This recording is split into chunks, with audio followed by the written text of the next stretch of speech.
children of the one Yahweh. Ye are the chosen of the one Yahweh. And he has given his laws to us. Everything belongs to him. Go ahead, brother. I had a question, man. I had a conversation the other day, and I went to go into a scripture. So Isaiah 28 and 10, we know, talk about line upon line, precept upon precept, here, Right. there, little. Okay, but then I had got to 13, and it kind of tripped me up. Like I started to read it, and then I stopped because I saw the end of it, and then so I was like, what is the difference here in the two scriptures? Because here in 13 it say the same thing, but it said Can destroy you for your destruction. Right? here a little, there a little, that they might go and fall backward and be broken, snared, and taken. And I was like, was it saying that, okay, he giving it to them this way so it can draw them back in? I was It's showing you the precept upon precept work both ways. You can understand the scriptures that way, or somebody could create a doctrine that'll lead them to destruction in the same way. You see what I'm saying?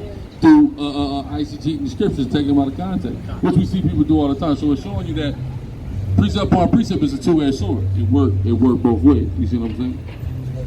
See, look, they love going there. They go, what about that 13? Oh, I know about 13. I know what it's do you saying. have any other scripture to Well, also, I'm going to let you get the precept, but not just that. All you got to do is take them to the New Testament and ask them, how was Christ and the apostles quoting? It was quoting little pieces of bread. You see what I'm saying? They weren't quoting the whole loaf, nowhere. Just a verse here, verse there. You see what I'm saying? Yahweh stood up in the temple, he read 2 verses out of Isaiah. You see what I'm saying? He ain't read nothing else. So that shows you that this was the way that they was doing it anyway, right? But go ahead. I'm going to show you a perfect example of that. Give me Matthew the 15th chapter. Start at the top. It's the book of Matthew, chapter 15 and verse 1. Hold on. Matthew 15. Matter of fact, start at verse 20, because this is where Christians are going to go against you. But then we're going to read it in context. Because like the brother said, you can understand a scripture when you just read it precept upon precept. But you can also misquote a scripture and falsely understand something with just reading one line. That's why sometimes you need to read the whole thing to get the proper understanding. But I'm going to show you a perfect example of a Christian doing that to their own fault. Matthew 15 and 20. This is a perfect example of it. Go ahead. The book of Matthew, chapter 15 and verse 20. These are the things which defile a man. Start at verse 19. Start at verse 17. Whichever goes into 11. Matthew 15, 11. Then start verse 1. This is the book of Matthew, chapter 15, verse 11. Not that which goeth into the mouth defileth a man, but that which cometh out of the mouth, this defileth a man. See, brother, you can eat pork. You can eat whatever you want. They're going to read that. But what is it really talking about? Start at the top. Matthew, chapter 15 and verse 1. Then came to Jesus scribes and Pharisees, which were of Jerusalem, saying, Why do thy disciples transgress the tradition of the elders?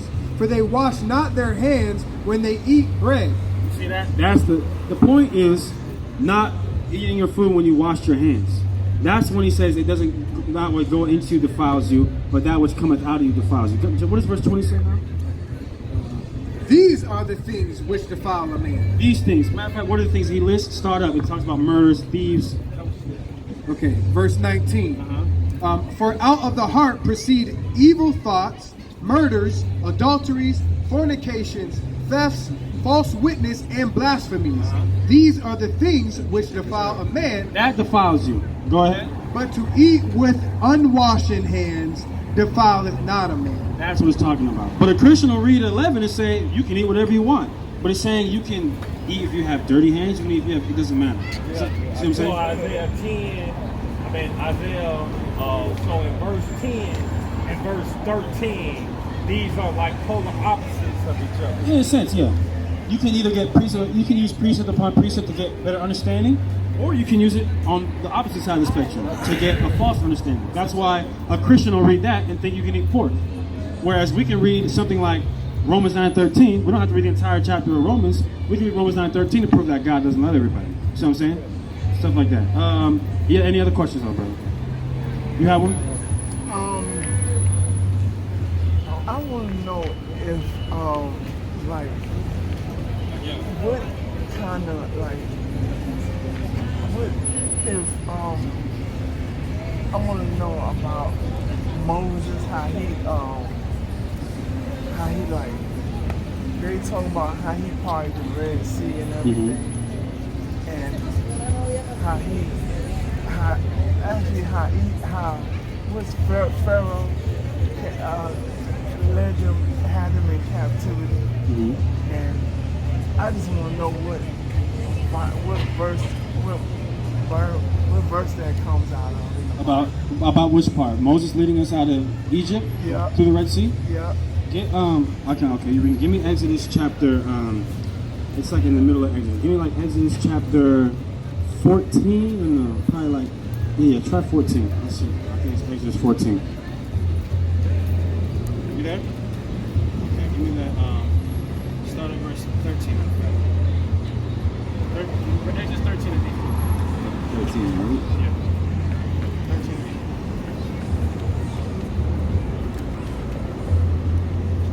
This is the book of the Exodus, chapter 13, verse 8.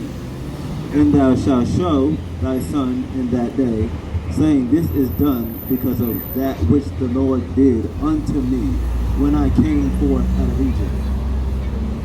And it shall be for a sign unto thee upon thy hand, and for a memorial.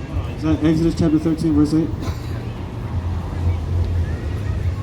18. Matter of fact, let's get the actual count. Get Exodus chapter 10. It started like 16. Exodus 10, let me see.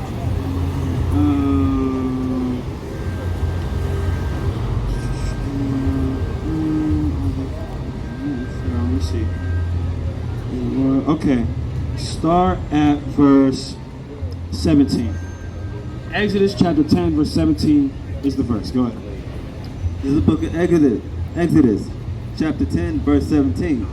Now therefore forgive, I pray thee, my sin only this once, and entreat the Lord your God, that ye may take away from me this death only. Because remember, when you go into the story, Moses said, let my people go that they may serve their God, right?